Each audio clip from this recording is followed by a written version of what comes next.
Hey everyone, I'm Joe McNamee. I teach people how to buy and sell real estate for a profit without risking anything. So I know that sounds a little bit crazy, so here's an example of a house that I got a bank to give to me. There's something a little bit unusual about this one, so I want you to just kind of think about it while I'm talking about this property. The seller was trying to find a buyer for the property. The house is over leveraged, over financed. That means they owe more than it's worth. They tried a realtor, they tried a for sale by owner, they tried all different kinds of things. They tried to find people who would rent it for as much as what the mortgage payment is. They couldn't find anyone. So they saw my advertisements, they came to us a couple of times, and I really didn't want the property. And the reason I didn't want it is that's on a road that right down the street is a private racetrack. The reason I'm pointing over here is because that's where the picture is that I'm seeing. So I'm seeing the picture that you're looking at. But anyway, there's a private racetrack there, and the racetrack is really loud. That track is probably about 5 miles from my house, and we can hear it almost like it's next door when they race on it. But that house is right in that neighborhood, right down the street from that racetrack. Anyhow, the lady was desperate, needing somebody to do something, so finally I said, okay, well, come on in and let's talk about it. Well, here's what happened.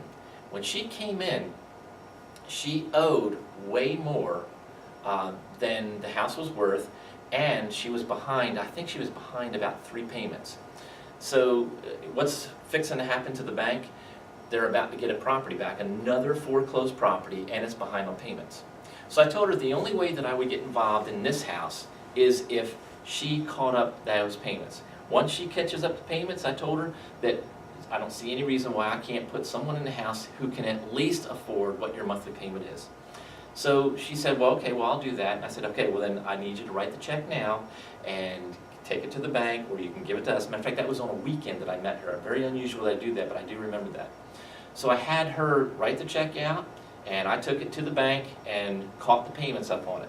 So now I just became the hero to that bank for stopping them from having another foreclosure on their books. So then we put a lease purchase and buyer in place and worked out all the details with the seller and with that bank. They were very happy and very appreciative for what we did for them. So that's what we did with that, and you just think about it. What I teach my students all the time is how to become the local hero. So we became the local hero to the seller, to the end buyer who moved into it, who couldn't get a house under other terms, and to the bank. We kept the bank from having another foreclosure and another house being run down in a neighborhood next door to other homes that are in decent shape.